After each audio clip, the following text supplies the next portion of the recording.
Bom, boa tarde a todas e a todos. Antes de fazer a leitura como mestre de cerimônias, eu vou me apresentar e fazer alguns agradecimentos. Eu sou Lucas, coordenador de Relações Internacionais da Prefeitura do Rio de Janeiro.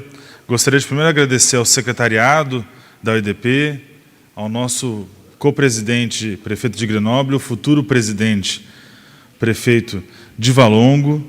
Agradecer às muitas cidades que vieram de todos os continentes para essa conferência. Foram 47 países distintos inscritos, mais de 50 sessões temáticas organizadas aqui na Cidade das Artes.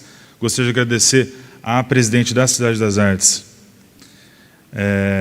a Dani Santa Cruz, que está aqui, queria pedir uma salva de palmas para ela, que disponibilizou esse espaço fabuloso, um espaço das artes, mas também um espaço de política, de cultura, de promoção dos direitos humanos, não só um espaço de entretenimento. Por isso, um equipamento público tão importante na cidade do Rio de Janeiro. Queria também dizer que nós tivemos 32 horas de conteúdo gravado no YouTube, transmitido em 4 línguas, e mais de 70 palestrantes de muitas instituições brasileiras, mas sim instituições internacionais, organismos multilaterais, o que realmente dá a essa conferência um caráter internacional, no momento em que o Brasil busca a sua inserção internacional mais uma vez, mas agora com muita clareza da diferença que faz ser uma democracia onde as possibilidades existem, onde governos podem ser abertos, um país que pode ser criticado e criticar internacionalmente, porque é uma democracia, tem uma sociedade civil que resistiu a um período muito complexo de tentativa de desestabilização de todo um sistema democrático que não está só na Constituição, mas está vivo. E é por isso que nesse último dia, em que o tema é o futuro da democracia participativa, e bom, sem a democracia representativa, sem a política e os partidos, não existe democracia participativa, faz muito sentido a gente ter aqui, e agora vão alguns agradecimentos, jovens da Secretaria, enviados aqui para participar dessa conferência, pela Secretaria Municipal de Juventude, pela Secretaria de Política e Promoções da Mulher, pela Secretaria de Ciência e Tecnologia, pela Secretaria de Educação. Então, são jovens é perante a eles que nós devemos, nós, governantes, eu mesmo talvez jovem, mas nós, governantes, devemos prestar contas não só dos meios de participação no dia a dia de uma governança de cidades, mas também do futuro da democracia representativa. Ou seja, o encontro com o voto tem que ser reencantado como um momento poderoso em que, mais do que uma pessoa é eleita, mas sim ideias, blocos de convergência e visões comuns. Então, aqui, nessa conferência que é realmente internacional, a gente tem a alegria de receber, nesse encerramento, pessoas muito queridas que fazem parte da história da democracia participativa no Brasil. Eu queria pedir uma salva de palmas e dizer que agradecer ao Patrus Ananias, deputado, que tem uma história longa e muito frutífera com a democracia participativa no Brasil. Não poderíamos ter alguém melhor no encerramento. E também agradecer ao Felipe Santa Cruz, secretário de governo, que representa aqui o prefeito Eduardo Paes, e ele mesmo, Felipe, uma pessoa importante na defesa da democracia do Brasil. Então, agora eu vou para o protocolo. Eu vou ler o que me deram para ler, e vai ser muito rápido, eu prometo. Senhoras e senhores, boa tarde, mais uma vez. Estamos muito felizes de iniciar a cerimônia de encerramento da 22ª Conferência da UEDP, que contou com participação de palestrantes tão qualificados e uma audiência interessada. Gostaríamos agora de passar a palavra para a Tatiana Roque, secretária de Ciência e Tecnologia da Prefeitura da cidade do Rio de Janeiro, para fazer uma fala sobre a inovação e como a inovação e tecnologia podem fortalecer e incentivar a democracia participativa. Secretária Tatiana, por favor.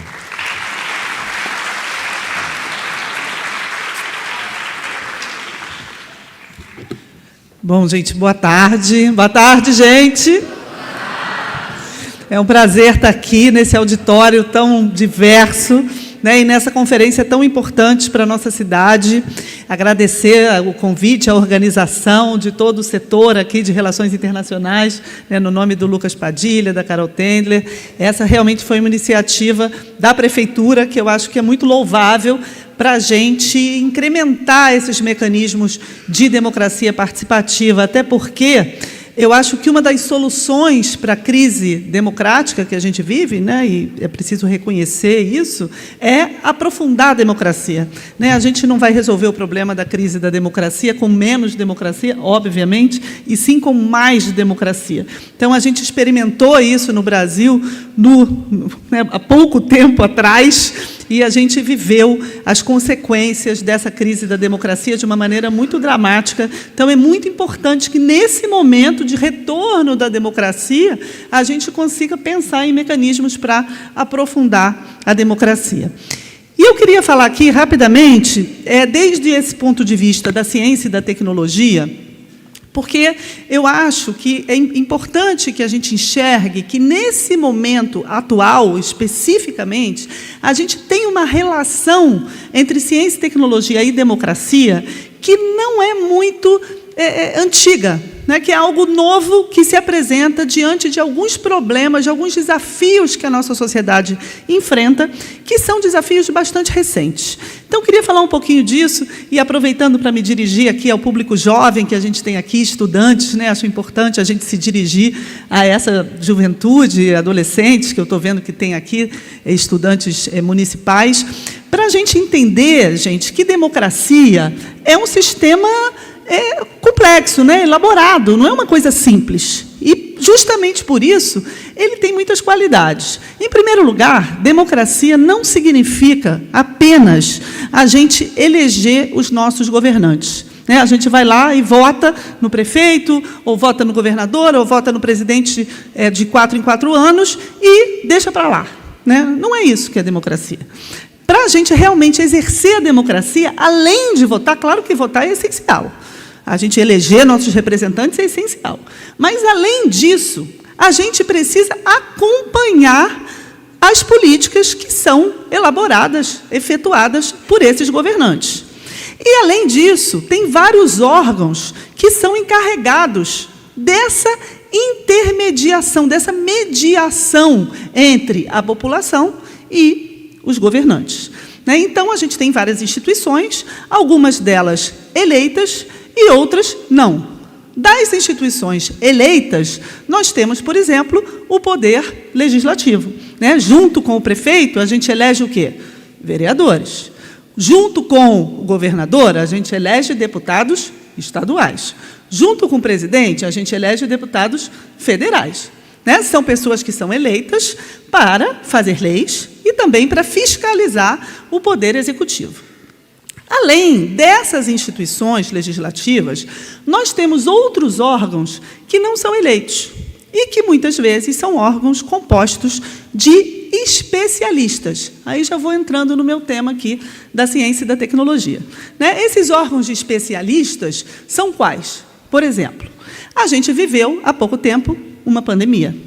Né? Foi muito difícil encarar essa pandemia. O que nos permitiu voltar a ter uma vida normal? Principalmente as vacinas. Né? Viva as vacinas. Isso que nos permitiu sair da pandemia e voltar a ter uma vida normal. Para a gente fazer uma vacina, para a gente permitir que uma vacina seja usada, a gente passa por alguns órgãos, que são órgãos científicos, de especialistas, que vão analisar se aquela vacina ou se aquele remédio pode ou não ser utilizado para aquilo que ele se destina. Um desses órgãos se chama Anvisa. Né? Aqui falando aqui com a juventude para a gente esclarecer o papel de cada um desses órgãos. Né? A Anvisa, por exemplo. A Anvisa é um órgão de especialistas que tem por objetivo regulamentar o uso de remédios, tratamentos e etc. Esses órgãos, eles são, muitas vezes, compostos por cientistas. E agora eu quero dar 3 exemplos para vocês de problemas muito urgentes do mundo contemporâneo e que passam muito, né, de uma maneira cada vez mais intensa pela elaboração de pareceres de cientistas. Quais são esses 3 problemas? O primeiro eu acabei de falar, pandemias. Gente, infelizmente, essa pandemia que a gente acabou de viver não parece ser a única que nós temos por aí, né? A gente sabe que, por exemplo, razões como o desmatamento vão provocar novas pandemias, porque tem vírus que ficavam confinados nessas florestas e que o desmatamento faz com que eles passem para animais, que passam para humanos e que depois podem gerar pandemias, novas pandemias. Então, um desses eventos, né, que a gente deve viver com mais frequência nos próximos anos são novas pandemias. E, para a gente enfrentar as pandemias, como nós vimos na pandemia da Covid-19, a gente precisa muito da ciência, a gente precisa muito da opinião de especialistas, da participação de especialistas para fazer vacinas, para regulamentar vacinas, ou para indicar medicamentos, para saber que tipo de medicamento a gente pode ou não pode receitar. Então, esse é um caso que eu acho que está vivo na memória de todo mundo. O segundo caso, que é um outro problema, eu acho que um dos mais urgentes do nosso tempo, são as mudanças climáticas. Nós sabemos que a temperatura média global do planeta está aumentando por causa da ação humana, ou seja, por causa da emissão de gases de efeito estufa, e há alguns órgãos internacionais, como o Painel Intergovernamental das Mudanças Climáticas, que é um órgão da ONU, composto por cientistas do mundo inteiro, que se reúnem para comparar os seus resultados, os seus modelos, as suas pesquisas e chegar a uma conclusão comum, e eles chegaram já a essa conclusão comum de que realmente a gente está vivendo mudanças climáticas provocadas pelo homem, pela ação humana, e que, para enfrentar essas mudanças, a gente precisa de uma série de medidas, a mais evidente delas, diminuir a emissão de gases de efeito estufa. Quem fornece essa afirmação, esses pareceres, esse consenso científico, de novo, um órgão de especialistas, o IPCC, alguns órgãos compostos por cientistas que estão dizendo para a gente qual é esse problema grave e o que a gente tem que fazer para enfrentá-lo. Então, já falei de dois problemas aqui que trazem a ciência de uma maneira muito próxima das decisões políticas e sociais. Primeiro, pandemias. Segundo, mudanças climáticas. E vou agora falar do terceiro e último, que é o uso das novas tecnologias. Todo mundo aqui usa internet, celular, todo mundo, né, gente? Alguém aqui não usa celular? Não, né? Todo mundo usa joguinho, internet, aplicativo, WhatsApp. Isso já entrou nas nossas vidas de uma maneira que parece incontornável, a gente não consegue mais abrir mão disso. Agora, esse uso das novas tecnologias traz também uma série de problemas. A gente vê nas redes sociais, por exemplo, circulação de notícias falsas, inclusive um problema gravíssimo que a gente já viveu até no Brasil e em outros países do mundo, violência nas escolas, que muitas vezes é incitada pelas redes sociais. Então, o uso das redes sociais, ele precisa ser regulamentado. Não dá para ter qualquer coisa circulando na rede social. Não é qualquer opinião. Por exemplo, incitação à violência, não dá. Não dá. A gente precisa regular. Mas, para a gente regular as redes sociais, a gente precisa do quê? Especialistas. De novo, a gente precisa de pessoas que entendam o funcionamento da rede social, as novas tecnologias, para que a gente possa ter opiniões embasadas, para a gente poder ter alguns pareceres técnicos em cima dos quais basear as nossas decisões, que são também políticas, jurídicas, claro. Mas vejam, nesses três casos que eu dei aqui, esses exemplos, eu já estou caminhando para o encerramento, a gente tem uma relação muito intrincada entre ciência e tecnologia de um lado e democracia de outro. Não foi sempre assim. Esses três problemas tornam essa relação mais íntima e, portanto, mais conturbada também. Isso fica mais em disputa. Não é à toa que a gente vive movimentos negacionistas e de desinformação tão fortes. Qual é o objetivo desses movimentos? Esses movimentos são por ignorância, por falta de educação, por falta de formação? Não, gente, não. O negacionismo é composto por pessoas com ensino superior, muitas vezes, com uma formação de grau muito elevado. Não é um fenômeno que venha da ignorância e da falta de educação. É um fenômeno que é deduzido justamente da disputa desse espaço de mediação entre, por um lado, os pareceres técnicos e científicos e, por outro lado, a tomada de decisão política, portanto, o exercício da democracia. Então, uma das maneiras da gente combater o negacionismo, né, da gente conseguir fazer com que essa relação entre ciência e tecnologia de um lado e democracia de outro seja menos conturbada, seja menos disputada, é justamente a gente pensar maneiras de aprofundar a democracia, inclusive nesses espaços que parecem tão distantes das pessoas comuns, da sociedade, que são os espaços dos cientistas, os espaços daqueles que são os especialistas, os experts. Esses espaços não podem mais ser defendidos de uma maneira elitista, como se apenas aqueles com acesso a uma formação específica nesses temas pudessem opinar. A gente vai ter que arranjar um jeito para fazer com que a sociedade como um todo, né, com que a opinião pública, com que o espaço público possa também participar das decisões, tanto sobre saúde pública, pandemias, quanto sobre mudanças climáticas, quanto sobre o uso e a regulação das novas tecnologias. Por isso que é muito importante falar disso aqui, num congresso em que a gente está pensando sobre formas de aprofundar a democracia. E eu estou trazendo esse imperativo de aprofundar a democracia para um domínio que parecia opaco a isso, que é justamente o domínio dos pareceres técnicos e das opiniões embasadas na ciência e na tecnologia. Até aí, a gente vai precisar democratizar as formas de tomada de decisão. Obrigada, gente.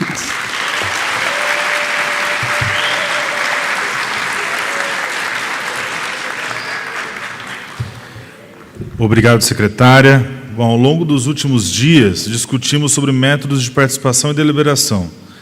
Como promover uma participação democrática mais abrangente e acessível a todos e todas. Enfocando na igualdade de participação política das mulheres, discutimos também sobre o governo aberto, transparência, planejamento participativo e diversos outros temas. Contudo, antes de encerrar a conferência, gostaríamos de propor uma última mesa de debates sobre o futuro da democracia participativa. Para moderar essa sessão, convido a Camila Pontual, diretora do Columbia Global Center no Rio de Janeiro. E para compor a mesa, tenho a honra de convidar o deputado federal Patrus Ananias, Pedro Abramovay, vice-presidente da Open Society Foundation, e Simone Ramos, do Instituto República.org. Muito obrigado.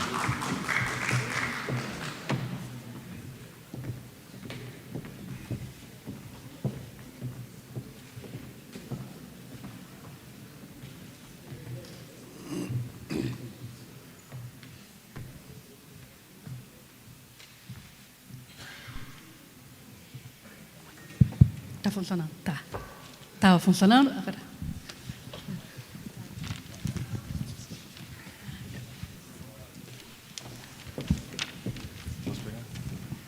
Boa tarde a todos. Parabéns por chegarmos ao fim dessa linda conferência. Acho que foram 3 dias, né, que todo mundo teve a oportunidade de ouvir e debater os caminhos possíveis da democracia. Estamos todos aqui pensando como é que a gente pode tornar a democracia um sistema ainda mais participativo, mais inclusivo e que a gente traga mais democracia, né? Não menos democracia. Acho que, como a secretária falou, o futuro da democracia é mais democracia, né? Então, gostaríamos muito prazer de estar nessa mesa moderando aqui. Os desafios da democracia, acho que a secretária Tatiana Roque explicou bem, né, que são muitos. E a gente tem crescido também a questão não só da pandemia, o uso das redes sociais, da tecnologia de informação, a desinformação, a segurança ou insegurança cibernética, mudança climática ou emergência climática. A gente tem muitos. Mas também temos pessoas aqui que estão nessa mesa, que estão pensando em soluções. Então, queria começar com a Simone Ramos, analista do Instituto República.org. A gente tem uma série de instrumentos para melhorar a gestão pública, que é fundamental para que a gente, então, melhore a democracia. E aí, como instrumentos como valorização dos servidores públicos, formação de lideranças, sobretudo lideranças de mulheres, lideranças de pessoas negras no serviço, como esses são caminhos que a gente pode fazer para que melhore a nossa democracia, e não só a nossa brasileira, mas todas as cidades pelo mundo. Boa tarde, Camila. Primeiramente, obrigada, gente, pelo convite. É um prazer estar aqui nessa conferência com vocês. É tão importante para pensar o futuro das cidades e com esse tema super, né, participação democrática para diversidade, inclusão e transparência. Camila, pensando na sua pergunta, né, a gente pode dizer que sim, né, e um dos eixos que a gente pode pegar, e que também é um eixo que é prioritário para a conferência, é a necessidade da gente ampliar a diversidade, né? Quanto mais profissionais públicos diversos, que ocupam posições de liderança, em especial, mulheres negras e mulheres, né, ocupando essas cadeiras dentro do serviço público, né, a gente vai ter uma ampliação dessa democracia, né? Então, olhares mais diversos, trajetórias diversas, né, acabam enriquecendo o setor público, né? Então, quando a gente traz esse perfil e valoriza esse profissional público que está atuando, né, na esfera pública, junto às políticas públicas, e que está gerenciando recurso, bem como gerindo pessoas e motivando, né, essas mesmas pessoas para entregar melhores serviços para a sociedade, e tendo esse recorte especial de como ocupar esses lugares estratégicos por essas pessoas promovem essa radicalização dessa democracia, é essencial, né, tendo em vista que a gente vive num país que ainda precisa caminhar muito, né, e as nossas cidades precisam se ver representadas, né? Então, espelhar a diversidade étnico-racial da população brasileira nas posições de liderança do serviço público é uma tarefa necessária para essa ampliação da democracia que a professora Tatiana Roque trazia há pouco, né, que a secretária Tatiana Roque trazia. E a gente precisa realmente olhar para esse lugar, né, e pensar possibilidades de ampliação da participação dessas pessoas nos espaços que são promovidos, né, de escuta dessa sociedade. Então, esses profissionais que possuem essa trajetória, que já vêm desse lugar, eles são muito qualificados para a entrega de serviços públicos melhores. Então, quando a gente tem um serviço público não diverso, ou que a sociedade brasileira não se reconhece nela, um exemplo disso são os desafios que a gente enfrenta hoje com a indicação de uma ministra, né, para o STF, né? Quanto da sociedade brasileira está representado hoje no corpo do STF, né, que é, sem dúvida, um espaço de poder e um espaço onde 10% da população brasileira se vê representado, né? Então, a falta de diversidade, ela prejudica ela prejudica mesmo o avanço, né, na conquista de direitos, acesso a serviços e possibilidades, né? Acho que eu fico por aqui. Muito obrigada, Simone. Agora eu queria passar para outra ponta da mesa, falar com o deputado Patrus Ananias. Prazer enorme, Patrus. Bom, o senhor foi prefeito de Belo Horizonte, né, alguns anos atrás, e, durante o seu mandato, o senhor implementou o orçamento participativo. Depois, o senhor até levou esse caso, isso foi debatido na Universidade Federal de Minas Gerais, inclusive teve um grupo de estudos que apresentou durante a conferência, né, sobre esse caso, e o orçamento participativo, ele é entendido como um dos grandes instrumentos da democracia participativa. Como é que isso pode ajudar? Como o orçamento participativo e outras ferramentas podem ajudar para que a gente torne a democracia cada vez mais participativa, né? Assim, diante dos desafios que a gente tem no combate às desigualdades e à fragilidade das instituições, tanto brasileiras quanto internacionais. Qual o tempo da minha resposta aí? E advogado, professor. O senhor tem 5 minutos. Tá bom. Quando chegar aí, você pode me alertar. Quando chegar, eu aviso, não tem problema. Primeiro, eu quero saudar aqui as pessoas que estão compondo aqui a a nossa mesa, saudar a Simone, a Camila, o Pedro, saudar todas as demais pessoas aqui presentes.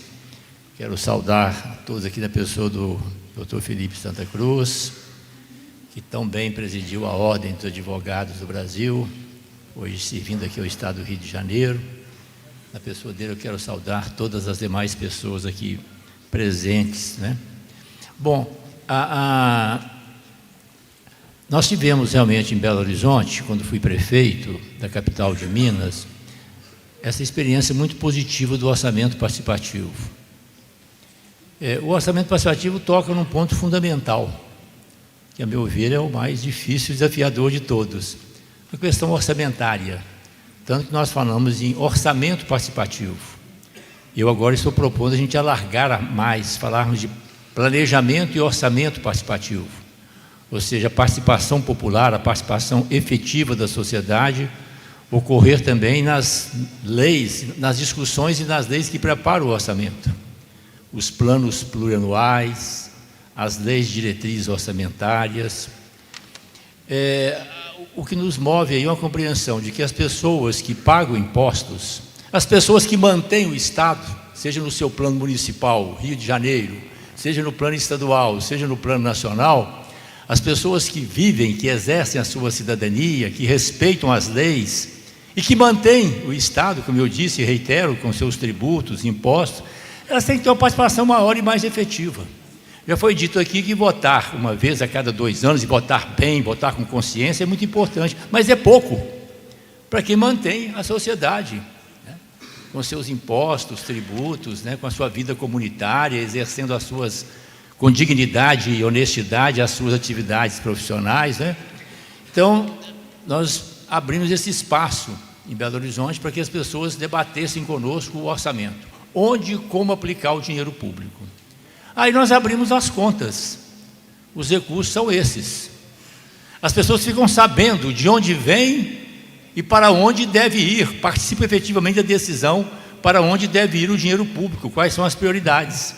Porque são as pessoas que moram nos bairros, nas vilas, nas favelas, nas comunidades mais distantes, né, no meio rural, são as pessoas que moram nas suas comunidades que sabem realmente dos seus problemas. E aí tem um aspecto que me parece fundamental, gente. É o instrumento mais efetivo, mais direto para combatermos e erradicarmos efetivamente a corrupção. A corrupção e o desperdício do dinheiro público. Obras inacabadas, obras que não são prioritárias, políticas públicas que não se complementam, porque as pessoas, além de decidirem, elas acompanham, fiscalizam e acompanham a implementação das obras e a implementação das políticas públicas. Então é um instrumento muito efetivo, me parece o mais efetivo de todos, para nós de fato garantirmos o respeito absoluto ao dinheiro público. E aí, é claro, sem orçamento secreto, né, sem outras. Agora, é uma coisa delicada, não é fácil não, por isso que o orçamento participativo, a democracia participativa não vem tendo muito espaço. Porque quem exerce o poder, os detentores do poder, seja no espaço legislativo, mas também no executivo, a grande maioria não quer partilhar o poder. Deputado, só 30 segundos mais, desculpa. E muito menos não querem partilhar os recursos públicos, né? Então eu quero deixar claro aqui, a grande vantagem da democracia participativa, a participação efetiva das pessoas sobre dinheiro público. Participação não pode ser um abstrato, não. Reúne aqui, é uma coisa objetiva, dinheiro público. E qual a dificuldade? Os detentores do poder não querem abrir as contas públicas. Era isso aí.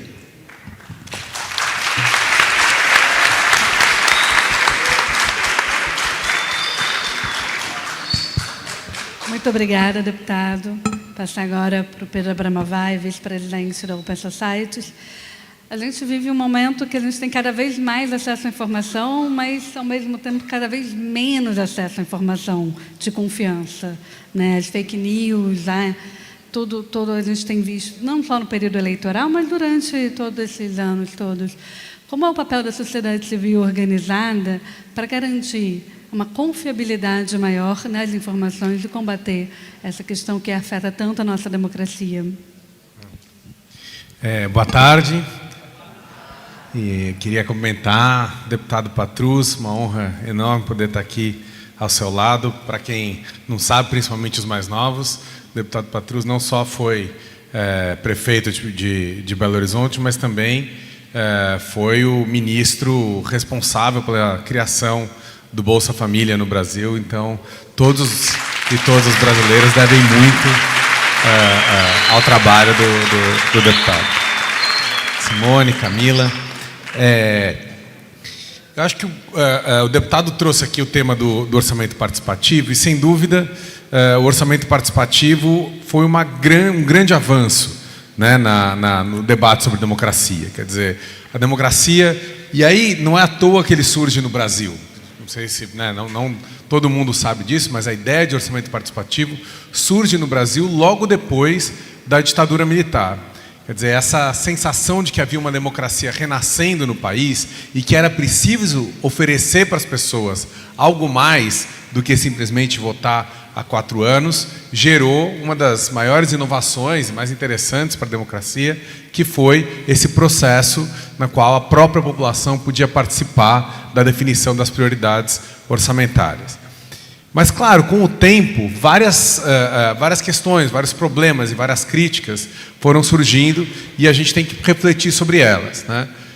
Críticas que vieram desde quem é que tinha condição de participar, né? A participação física, as pessoas iam até o lugar, quem conseguia ir até o lugar para participar. Se você tinha o governo tem sempre muito poder, ou políticos, etc., podiam pagar ou ajudar ou incentivar pessoas de seu grupo político para ir, para conseguir determinadas coisas. Então você tinha assim, uma captura, uma ocupação do espaço de participação em alguns casos.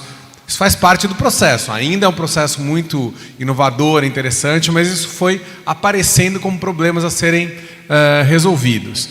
Com a internet, novas maneiras... Acho que antes disso, outra crítica, também a maneira de como você participa, ou seja, o jeito que a gente fala em assembleia, vem, se coloca, etc., é um jeito que, em geral, valoriza muito um tipo de indivíduo, um pouco que a Simone estava dizendo, quer dizer, em geral, homens brancos que sabem falar bem, etc., ocupam esse espaço de uma maneira diferente do que uma pessoa que veio de um lugar sem tanta instrução, etc. Então, como que a gente consegue lidar com as desigualdades também dentro dos espaços de participação, né? E como é que consegue fazer isso, representar de fato a diversidade de toda a sociedade. Isso acho que se tornou ainda mais complexo quando, de um lado, quando a gente criou, né, quando apareceu a internet, né, e aí acho que tanto Tatiana quanto Simone colocaram isso deu possibilidades gigantescas para a democracia, né, e dava uma impressão de que a gente ia finalmente resolver um dos grandes problemas da democracia, que era a democracia representativa existe porque é impossível colocar todo mundo na mesma sala. E a internet parecia ser a mesma sala. Finalmente, a gente vai colocar todo mundo na mesma sala, então vai ser fácil a gente coletivamente resolver os problemas. E foi um momento onde quem pensava a democracia, em geral, eu sem dúvida compartilhei disso, era muito otimista com o que a internet ia trazer para a democracia.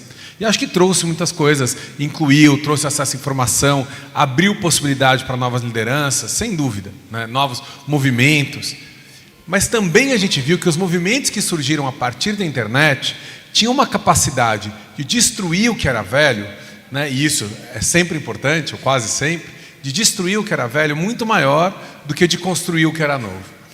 A capacidade de você se juntar para ir contra alguma coisa é muito mais fácil e está muito mais na lógica das redes do que de construir algo positivo e algo que é novo. E esse é um desafio que eu acho que acho que se agudizou, ficou mais ainda, claro, com o impacto que a internet teve na maneira como a gente se informa. Se antigamente as pessoas se informavam, quase toda a sociedade, ouvindo o Jornal Nacional no Brasil, ouvindo a televisão, no máximo lendo grandes jornais, você tinha uma centralização. E isso era ruim, porque quem controlava essa informação controlava o que as pessoas poderiam pensar sobre as coisas. Do outro lado, a hora que você acabou com isso, com esse poder tão grande, espalhou, você deixou de ter filtro, né? E as pessoas começaram, aí a mentira, a desinformação começou a reinar, né? Então, acho que o grande desafio que a gente tem para pensar os mecanismos de participação hoje é como a gente cria sistemas, né? Como a gente cria engajamento com as pessoas que sejam pensados para a construção, que não sejam feitos na base do gosto ou não gosto, que sejam para a produção de argumentos, que consigam gerar o diálogo, gerar a aproximação e não a polarização na internet. A gente pode falar disso em um pouco mais sobre isso em outras perguntas, mas acho que um dos grandes papéis da sociedade civil é de ajudar a servir para que essa grande mobilização que a internet gera seja feita muito mais para construir do que simplesmente para destruir o que já existe.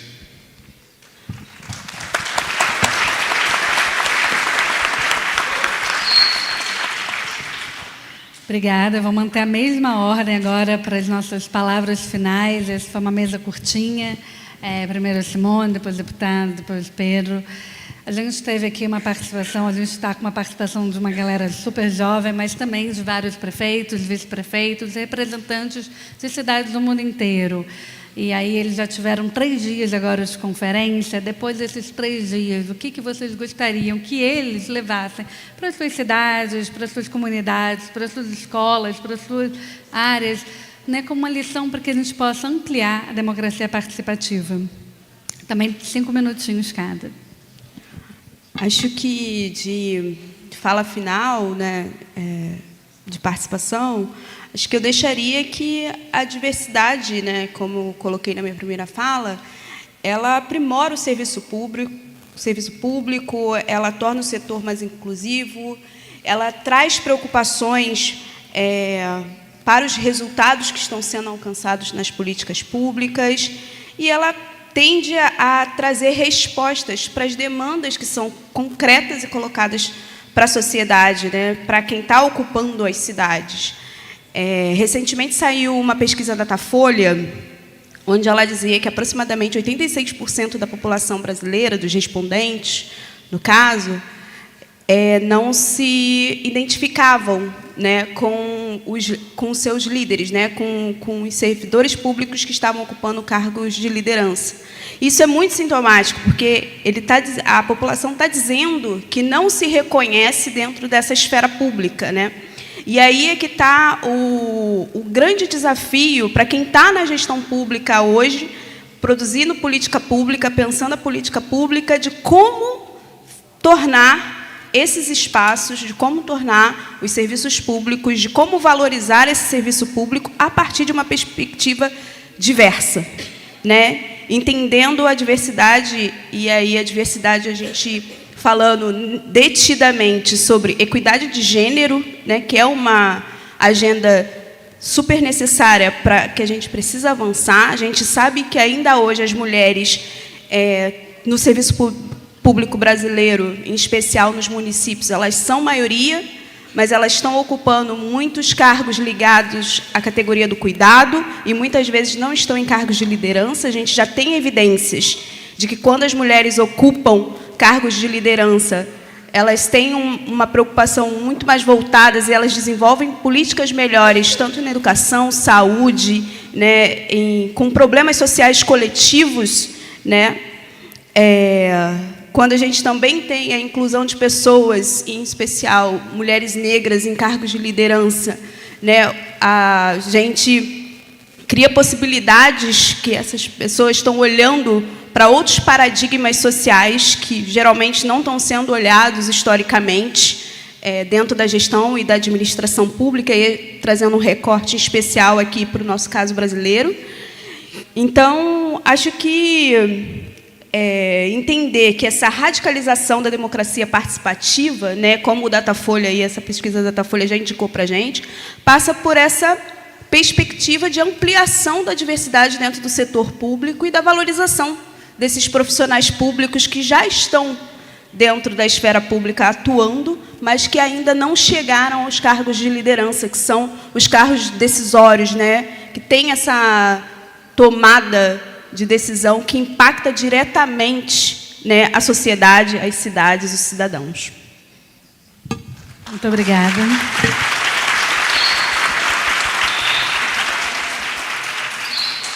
Passar a palavra agora para o deputado e ex-ministro. Vamos lá, gente. Então, desdobrando aqui então a nossa reflexão, né? Quando nós falamos de democracia participativa, planejamento, orçamento participativos, a sociedade decidindo, né, participando ativamente, né, das prioridades, sabendo de onde vem, para onde deve ir o dinheiro público, nós partimos de um pressuposto que é o compromisso com a política, né? A política como sendo a arte do bem comum, né? E há hoje uma campanha muito grande, explícita ou implícita, contra a política. Nós vivemos hoje uma era dominada pelo dinheiro, né? Vivemos a era do poder econômico. A economia hoje prevalece. Quando eu falo economia, a palavra até é mais branda, né? O dinheiro, o poder econômico, os donos do dinheiro, hoje prevalecem sobre os espaços públicos. Esse é um grande desafio que nós temos hoje para a democracia. E para nós voltarmos à questão da política, o exercício, a política como espaço do exercício dos direitos e deveres da cidadania, é fundamental nós recuperarmos a dignidade da política a partir das nossas crianças, dos nossos jovens, nas escolas, em todos os espaços, porque nós não podemos viver fora da política. O ser humano é um ser social, comunitário, ninguém vive sozinho, nós vivemos uns com os outros, nas nossas cidades, estados, países, né? E o ser humano não é perfeito. Se nós temos um lado bonito que precisa ser alargado, da generosidade, do amor, da solidariedade, da fraternidade, da justiça, do direito, nós temos também um lado sombrio, que precisa ser cada vez mais contido, da violência, do ódio, da guerra, né, da brutalidade, do egoísmo. Então, para acertar a convivência humana, nós precisamos da política. É através da política que nós fazemos as normas jurídicas, fazemos as leis. É através da política que nós implementamos as políticas públicas. Educação, saúde, cultura, segurança alimentar, assistência social, políticas urbanas, obras, etc. Então é fundamental. A gente liga a televisão hoje, vai conversar, o que prevalece? O individualismo, cada um por si, o consumismo, o mercado, a compra e venda. Quer dizer, não há espaço para a reflexão coletiva. O que é que nós queremos enquanto sociedade? O que é que nós queremos para nós? E o que é que nós queremos deixar para os nossos filhos, para os nossos netos? E para os netos dos nossos netos? Os jovens aqui talvez não tenham colocado essa questão com tanta intensidade como eu coloco hoje, né? Está lembrando aqui que eu já vim no Rio de Janeiro, para ir no Pão de Açúcar, no Corcovado, vim com os meus filhos, vim com os meus netos, né? A gente vai percebendo o tempo passando e as gerações chegando e o compromisso com a vida. Então eu quero concluir aqui nesse sentido, sabe, gente? Eu acho que a participação, a democracia participativa pressupõe essa questão da política. E a política pressupõe um outro compromisso. E aí eu concluo. Nós temos que lutar por uma sociedade onde a vida humana seja o valor supremo. Onde a vida esteja acima do chamado sagrado direito de propriedade. Onde a vida seja o valor maior. Preservar a vida das pessoas. Cada ser humano deve ter o seu tempo existencial assegurado. Nós não podemos aceitar uma sociedade onde as pessoas são assassinadas, violência, estupidez o tempo todo, grupos assassinos de cá, de lá, e também uma sociedade que mata muitas vezes pela fome, pela desnutrição, por doenças que podem ser prevenidas, né, combatidas. Então eu quero concluir aqui dizendo para vocês isso. O que me traz aqui, o que me motiva aqui, e isso foi muito reforçado agora nos últimos tempos, porque eu perdi minha companheira de 45 anos, que era apaixonada pelo Rio de Janeiro, tinha que vir com ela todo ano aqui no Rio de Janeiro, gostava imensamente dessa cidade, e a morte dessa grande companheira minha de 45 anos, reforçou em mim esse sentimento. A morte tem que ser colocada no seu limite extremo. E nós temos que lutar por uma sociedade onde todas as pessoas, sem excluir ninguém, onde todas as pessoas possam ter assegurado o seu tempo existencial. Onde cada pessoa, no contexto comunitário, possa dar a sua contribuição ao bem comum, ao projeto nacional brasileiro, à construção de uma sociedade onde todas as pessoas sejam respeitadas na sua dignidade e nos seus direitos fundamentais. Fique aí então meu abraço muito afetuoso, viu, gente? E muito obrigado por esse encontro.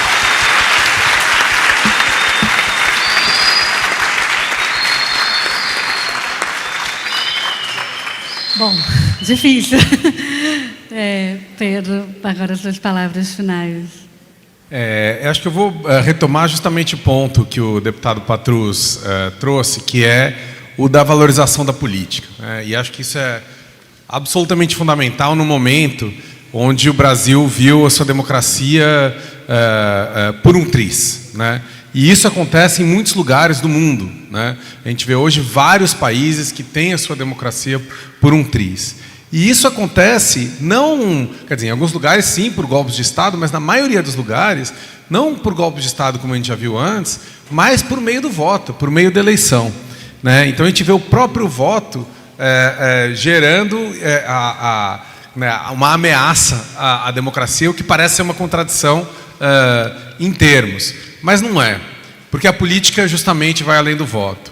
Porque a política é esse exercício necessário de respeito ao outro e de convencimento do outro, né? Então toda a construção de política pública para a qual você não precisa tentar convencer o outro de que você está certo, e aí para isso tem o parlamento, mas para isso tem vários espaços de participação, e entender que o outro não é só o outro poderoso também, não é só o outro que tem acesso ao poder, mas o outro é todo mundo, são as pessoas mais esquecidas da nossa sociedade. Essas pessoas precisam também ser convencidas de que essa é a melhor direção a ser tomada. Então os mecanismos de participação hoje, eles têm que ser mecanismos justamente que consigam corrigir, que consigam ir contra a ideia de que a política pode ser, depois que alguém chega no poder, a maioria é absoluta e pode impor a sua vontade contra todos, né? E a minoria tem que se dobrar às vontades da maioria. Recentemente a gente teve um presidente do Brasil que disse isso explicitamente. Esse é o maior perigo que a gente tem para as democracias. Então a gente não pode nem ter isso, e também não pode ter uma ideia de que as políticas públicas, as decisões que vão ser tomadas, que vão afetar a vida das pessoas, são tomadas distante das pessoas, por técnicos iluminados, bem formados, que sozinhos podem chegar às melhores soluções para o país. O Bolsa Família é um excelente exemplo. O Bolsa Família, que é talvez uma das melhores soluções de política pública do Brasil, ele veio a partir da participação, a partir do debate público. Ia ser Fome Zero ou ia ser Bolsa Família? Ia ser uma valorização. E foi uma mistura de tudo a partir do debate público e da participação social. Então a gente vê que o grande sucesso, os maiores êxitos de política pública, ou seja, de quando a democracia transforma e melhora a vida das pessoas, não vem nem de quem tem uma verdade absoluta, ou seja, nem de uma pessoa que se elege e fala agora acabou, e nem de um técnico iluminado. Vem dos políticos. O país é um Brasil que só melhorou, e melhorou muito, desde o fim da ditadura até nos 20, 30 anos depois, por causa da política, por causa do debate público, por causa da participação social, porque a sociedade civil construiu o SUS, construiu a educação universal, construiu o Bolsa Família. Isso é a maior força que se pode ter numa democracia. E isso vem justamente, o maior perigo que a gente teve, tanto nas nossas vidas, numa pandemia que aqui matou mais do que em muitos países do mundo, veio justamente quando a política foi dita como algo sujo, como algo que devia ser evitado, né? Como querendo colocar na cadeia todos os políticos. Esse foi o ponto mais baixo da nossa democracia. Então a gente precisa reconstruir a democracia a partir da participação, e uma participação que inclua todo mundo, que inclua os grupos mais excluídos da história do Brasil, e que cada pessoa que está no poder esteja disposta a dizer: cada decisão que a gente vai tomar, ela precisa convencer cada grupo social, cada espaço da sociedade, precisa se engajar com eles, e quando você está disposto a convencer e ser convencido, é o que há de mais bonito da política, e a gente precisa provar para as pessoas, cada vez mais, que é a política e a democracia que tem a capacidade de melhorar a vida das pessoas, e não qualquer outra solução aventureira que a gente tem visto por aí.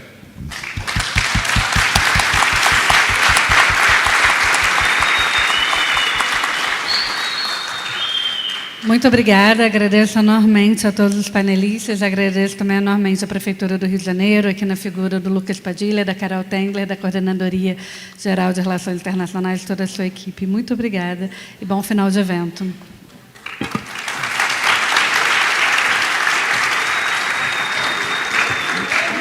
Obrigado.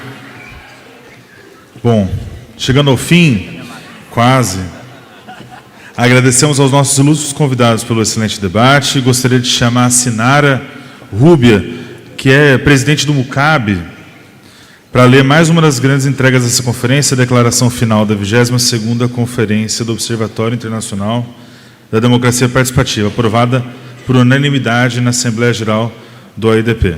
Sinara.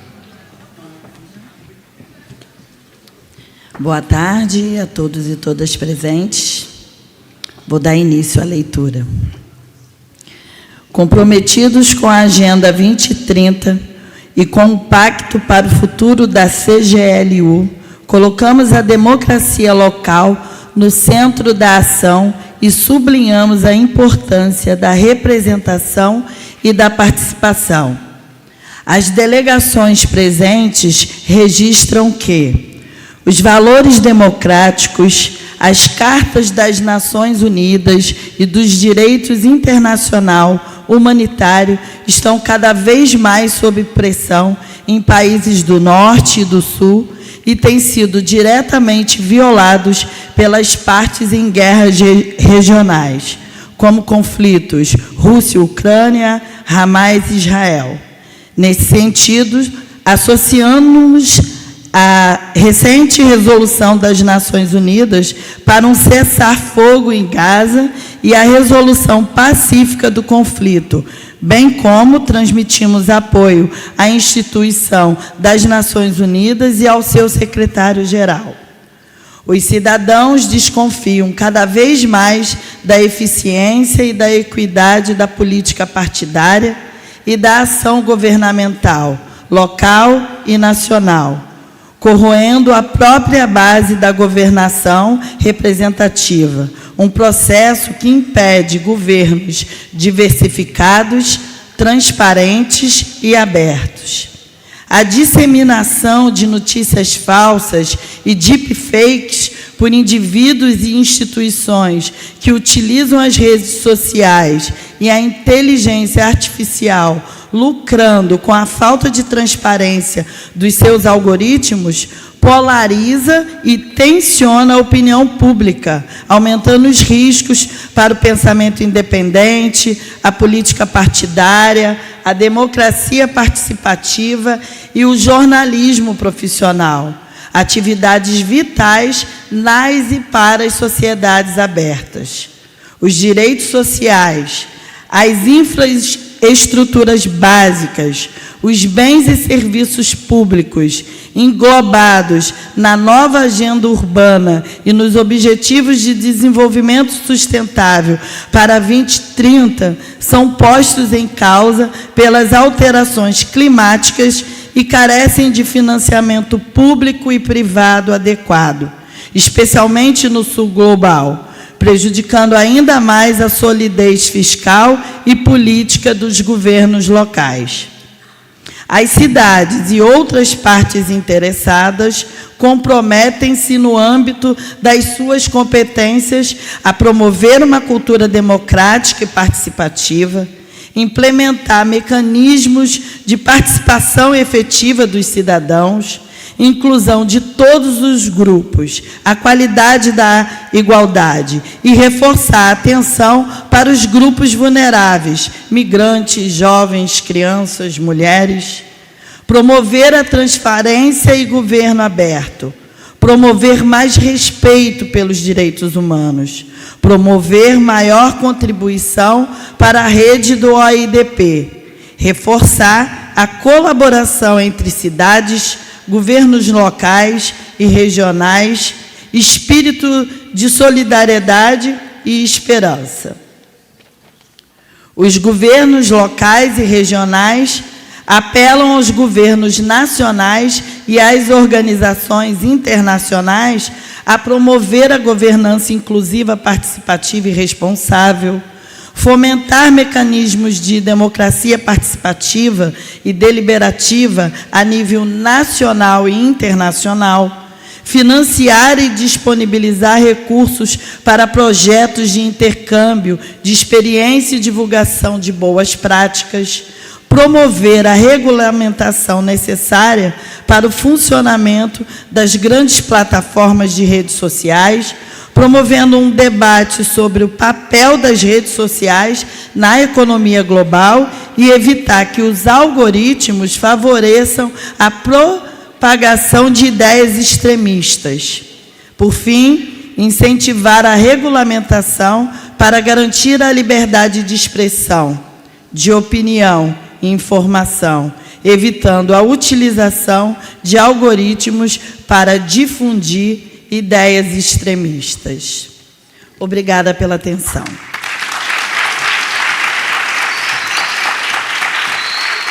Obrigado, Sinara. E para encerrar essa conferência, eu gostaria de convidar o Felipe Santa Cruz, secretário de Governo da Prefeitura do Rio de Janeiro, ex-presidente da OAB, para subir ao palco e proferir algumas palavras. Felipe.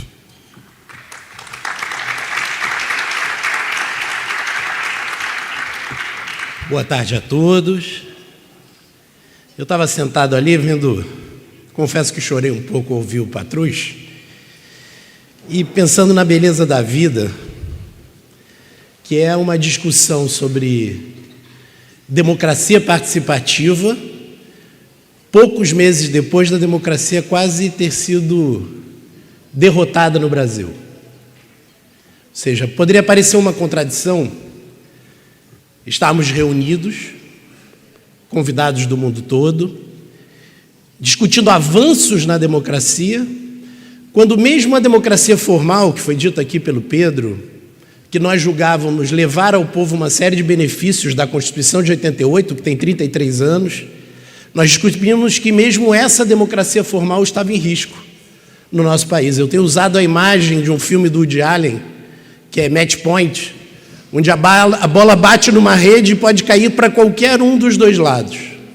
E eu não tenho qualquer dúvida, Tatiana, que no dia do segundo turno da última eleição, a bola caiu para o lado dos democratas. Não vem aqui, numa breve fala, dizer porquê, né, o grande esforço que aconteceu, mas eu, nessa solenidade, represento aquele que, para mim, e é por isso também que eu aceitei esse convite para ser secretário de governo, foi um importantíssimo ator dessa democracia, que é o prefeito Eduardo da Costa Paz, que em momento nenhum tergiversou no processo de fragilização da democracia brasileira dos últimos anos. Então, a importância desse evento, a importância do avanço da democracia, não há uma contradição. Ou ela avança ou ela morre. Ou ela avança ou ela perece. Ela está sendo enfrentada no voto pelos projetos de extrema-direita, e ela também só sobreviveu no Brasil, e eu tive a oportunidade de, durante esse processo de enfrentamento da pandemia e da crise democrática brasileira, ser presidente da maior entidade de classe da advocacia no mundo, que é a Ordem dos Advogados do Brasil, que é a única entidade que representa a unidade dos advogados num dos maiores países do globo. Então, é uma entidade que representa 1,5 milhão de advogados e tem um longo histórico de defesa da democracia, e eu posso afirmar, sem medo de ser leviano, que a democracia brasileira também só sobreviveu porque não houve apoio internacional a um golpe no Brasil depois do segundo turno da eleição. Então, os democratas do mundo, partindo da nossa lógica municipal, eles têm a obrigação de estarem interligados. Não é um luxo, não é um conforto, não é um excesso, é uma necessidade. A democracia tem que se articular no mundo para avançar ou perecer. E é por isso que eu quero parabenizar a Carol Tendre, o Lucas Padilha, toda a nossa equipe da Prefeitura por esse belíssimo evento.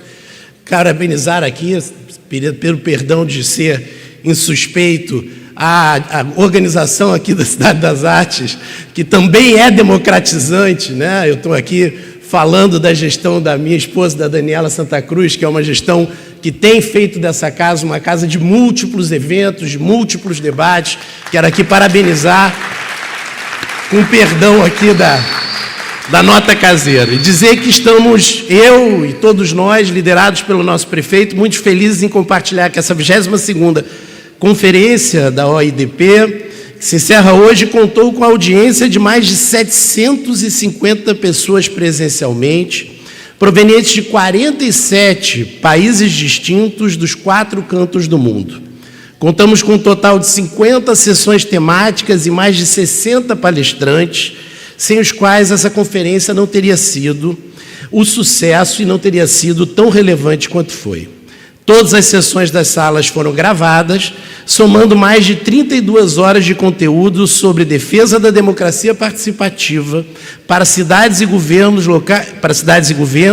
disponíveis em canais de vídeos do OIDP.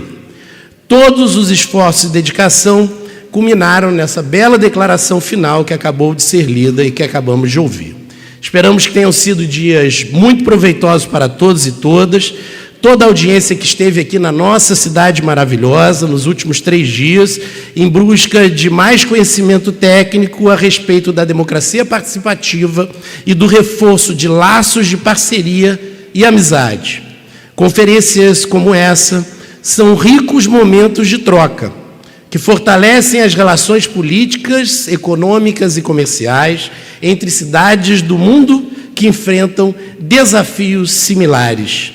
Incentivamos que o compartilhamento de conhecimentos, recursos e capacidades entre as cidades, instituições acadêmicas e organizações internacionais e organizações da sociedade civil envolvidas siga acontecendo para além do período desta conferência. Reforçamos a importância de seguirmos trabalhando para aumentar e melhorar as comunicações entre os atores envolvidos, que juntos podem alcançar uma maior participação nas atividades políticas, econômicas e de influência nas agendas locais, nacionais e internacionais. Por fim, em nome do prefeito, vocês verificam que eu fiz uma leitura da mensagem do prefeito, que infelizmente não pôde estar aqui, porque está seguindo para um evento também, onde representará o Rio de Janeiro em Portugal. Por fim, em nome do prefeito Eduardo Paz, de toda a sua equipe, da população do Rio de Janeiro, agradecemos ao OIDP, à CGLU, pela confiança na Prefeitura do Rio, para presidir a organização e sediar a 22ª Conferência. Agradecemos aos parceiros como o IED Rio e International Republic Institute aos membros do Conselho Consultivo, e colocamos a cidade à disposição para continuar participando do OIDP. Gostaria agora, esse é um gesto solene, não é isso, Carol? De convidar e passar a palavra ao nosso convidado, que a partir desse momento fará a condução do OIDP, que é o senhor prefeito de Valongo, em Portugal, que será o próximo presidente da OIDP, que é o senhor José Manuel Ribeiro, prefeito do Valongo.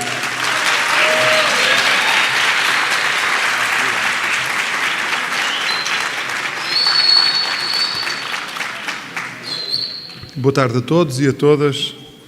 Caro representante do prefeito Eduardo Paes, caros dirigentes do Observatório Internacional de Democracia Participativa, caros colegas de todos os continentes, caros jovens aqui presentes, minhas senhoras e meus senhores.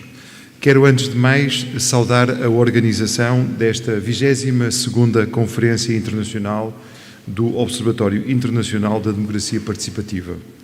Foram 3 dias magníficos de reflexão sobre a democracia participativa e sobre a descentralização, sobre o que distingue as democracias locais pela proximidade que promove entre os eleitos e os eleitores.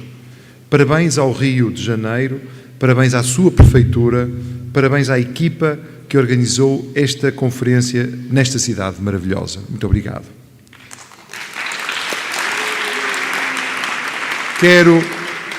Quero agora convidar todos para que venham a Valongo, na área metropolitana do Porto, em Portugal, em outubro do próximo ano.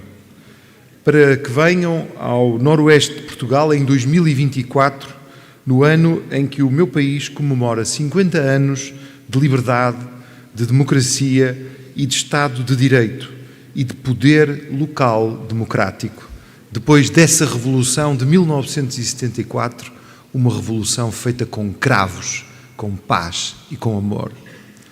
Quero convidar-vos para que venham ao meu município, a Valongo, à 23ª Conferência Internacional do Observatório Internacional da Democracia Participativa, nos dias 17, 18 e 19 de outubro. Em Valongo, a conferência que vamos organizar terá como tema as ameaças populistas, construir a resiliência democrática com comunidades participativas. O filósofo espanhol Daniel Innerarity, no seu livro de 2019, Uma Teoria da Democracia Complexa, afirmou que a principal ameaça à democracia não é a violência, nem a corrupção, nem a ineficiência, mas o simplismo. Esse simplismo é o motor que faz andar todos os populismos. Da mesma forma que o simplismo tem ajudado ao crescimento de movimentos políticos radicais um pouco por todo o mundo. Esse simplismo populista, ao alimentar a extrema simplificação dos problemas enfrentados pelos governos locais democráticos e das soluções exigidas, tem, através da comunicação social e das redes sociais, tornado o debate público extremamente assimétrico. Por um lado, políticos com dificuldades em explicar soluções complexas para problemas difíceis. Por outro lado, populistas a criarem um clima hostil contra governantes e autarcas e contra os políticos em geral. Este é um problema extremamente preocupante e extremamente atual. A democracia participativa, os mecanismos participativos que envolvem os cidadãos na análise dos problemas, no estudo das soluções e na tomada das decisões, é um extraordinário antídoto contra o simplismo. Onde há cidadãos envolvidos, onde há cidadãos a estudar e a debater questões, o simplismo desaparece e passa a haver uma partilha de conhecimento, uma comunhão de sentido, um entendimento das coisas que passa a ser partilhado por todos os envolvidos na coisa pública, eleitos e eleitores, porque são todos cidadãos e cidadãs. Este tema, meus amigos e minhas amigas, caros colegas, autarcas, prefeitos, governadores e outros políticos eleitos pelas suas comunidades, este tema vai ser transversal à 23ª Conferência que vamos organizar em 2024. O nosso tema vão ser as virtudes dos mecanismos das democracias participativas para preservar o bom funcionamento das instituições democráticas, para aumentar a alfabetização política das comunidades e para garantir à gestão executiva das cidades e dos municípios a obtenção de resultados positivos. Permitam-me dizer, nós temos que voltar a gostar de nós. Nós, humanos, temos que voltar a gostar do ser humano, daquilo de bom que nós temos. Nós temos mais coisas boas do que coisas más. Nós somos capazes de fazer coisas extraordinárias. E a democracia participativa, que é irmã da democracia representativa, tornam as duas muito forte a democracia, se nós assim quisermos. Depende só de nós e de mais ninguém. Através da educação, através de muitas coisas que nós fazemos por todo o mundo, nas grandes cidades, nas cidades intermédias, nas pequenas cidades, por todo o lado. Vamos também discutir temas tão relevantes como o impacto da inteligência artificial nas democracias e na formação da vontade popular. Não existe hoje tema social e político mais importante do que este, pelos riscos dos seus impactos sociais e económicos. Só na última semana foram apresentadas várias propostas para criar legislação que regule e limite as aplicações da inteligência artificial. O G7 lançou a declaração de Hiroshima sobre inteligência artificial. A cimeira realizada no Reino Unido conduziu à declaração de Bletchley sobre a segurança da inteligência artificial. O presidente dos Estados Unidos da América publicou recentemente um decreto, o Decreto Presidencial sobre a Segurança e a Fiabilidade da Inteligência Artificial. Na União Europeia, o regulamento da inteligência artificial continua a ser discutido com grande intensidade. Tudo isto só na semana passada. E debates muito importantes sobre este tema estão a decorrer por todo o mundo e noutros países, como no Canadá, no Japão e em muitos países. Quando todo o mundo discute e tenta regular a inteligência artificial para colocar o seu potencial de conhecimento ao serviço de uma cidadania mais informada e com melhores instrumentos para decidir, a próxima conferência da OIDP em Valongo será um grande palco, uma grande oportunidade para debatermos todos esta integração, uma integração segura nos mecanismos da democracia participativa. É todo um mundo de novas possibilidades que se abre e que é necessário discutir sem medo, porque os democratas, quando estão juntos, não têm medo. Partilhamos todos os mesmos princípios, partilhamos todos o mesmo amor ao ser humano e à capacidade dos seres humanos. Convidamos todos os políticos eleitos, todos os cidadãos participativos, todos os representantes de organizações da sociedade civil, todos os centros de investigação associados a este observatório, todos os académicos, todos os investigadores, todos os ativistas da liberdade, da democracia, da proximidade, da transparência e da participação dos cidadãos. Todas as mulheres e todos os homens interessados nesta luta a enviarem para Valongo e para a OIDP os seus estudos, as suas propostas para se criarem sociedades mais abertas e mais inclusivas, com maior afirmação das mulheres e do municipalismo feminista, com um maior compromisso com novas políticas sustentáveis, com a promoção de maior equidade social e de oportunidades para todas. Porquê? Porque nós queremos um mundo melhor, um mundo muito melhor. Muito obrigado a todos.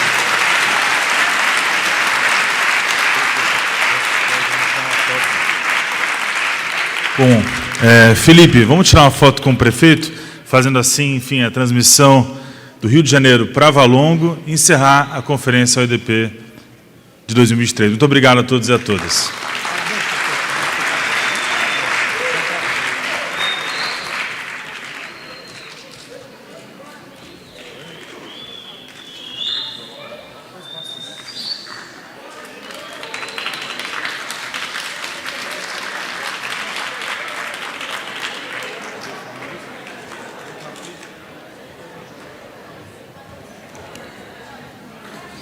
Bom, teremos um vídeo da cidade de Valongo, que é a próxima cidade sede do OIDP. Peço que assistam. E, bom, declaro encerrada a conferência. Muito obrigado.